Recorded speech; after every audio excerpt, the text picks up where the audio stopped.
ಸಿದ್ದರಾಮಯ್ಯ ನಾಳೆ ಬೆಳಗ್ಗೆ ಮುಖ್ಯಮಂತ್ರಿ ಸ್ಥಾನಕ್ಕೆ ರಾಜೀನಾಮೆ ನೀಡುವುದು ಅಧಿಕೃತವಾಗಿದೆ. ಸಿದ್ದರಾಮಯ್ಯ ನಾಳೆ ರಾಜೀನಾಮೆ ನೀಡುವುದು ಅಧಿಕೃತವಾಗಿದ್ದರೂ ಯಾವಾಗ ರಾಜೀನಾಮೆ ನೀಡುತ್ತಾರೆ ಎನ್ನುವ ಪ್ರಶ್ನೆ ಎದ್ದಿತ್ತು. ಈಗ ಈ ಪ್ರಶ್ನೆಗೆ ಉತ್ತರ ಸಿಕ್ಕಿದೆ. ನಾಳೆ ಬೆಳಗ್ಗೆ 11:30ಕ್ಕೆ ಸಿದ್ದರಾಮಯ್ಯ ಲೋಕಭವನಕ್ಕೆ ತೆರಳಿ ರಾಜ್ಯಪಾಲರನ್ನ ಭೇಟಿಯಾಗಿ ರಾಜೀನಾಮೆಯನ್ನ ಸಲ್ಲಿಸಲಿದ್ದಾರೆ. ರಾಜೀನಾಮೆ ನೀಡುವ ಮೊದಲು ಸಿದ್ದರಾಮಯ್ಯ ತಮ್ಮ ಮಂತ್ರಿಗಳಿಗೆ ಮತ್ತು ಆಪ್ತ ಶಾಸಕರಿಗೆ ಉಪಹಾರಕ್ಕೆ ಬರುವಂತೆ ಆಹ್ವಾನಿಸಿದ್ದಾರೆ. ಈ ಬ್ರೇಕ್ಫಾಸ್ಟ್ ಸಭೆಯ ಬಳಿಕ ಸಿಎಂ ಲೋಕಭವನಕ್ಕೆ ತೆರಳಿ ರಾಜೀನಾಮೆಯನ್ನ ನೀಡಲಿದ್ದಾರೆ. ರಾಜೀನಾಮೆ ನೀಡಿದ ಬಳಿಕ ಸಿದ್ದರಾಮಯ್ಯ ಸುದ್ದಿಗೋಷ್ಠಿಯನ್ನು ನಡೆಸಿ ಎಲ್ಲಾ ಪ್ರಶ್ನೆಗಳಿಗೆ ಉತ್ತರವನ್ನ ಕೊಡಲಿದ್ದಾರೆ.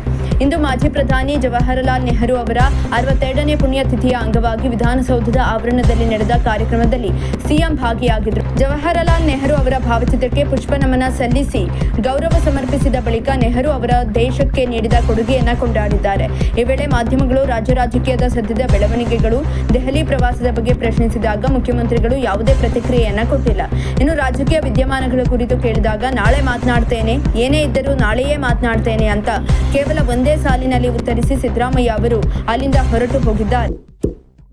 ಇಂತಹ ಇನ್ನಷ್ಟು ವಿಡಿಯೋಗಳಿಗಾಗಿ ಲೈಕ್ ಮಾಡಿ, ಫಾಲೋ ಮಾಡಿ, ಶೇರ್ ಮಾಡಿ.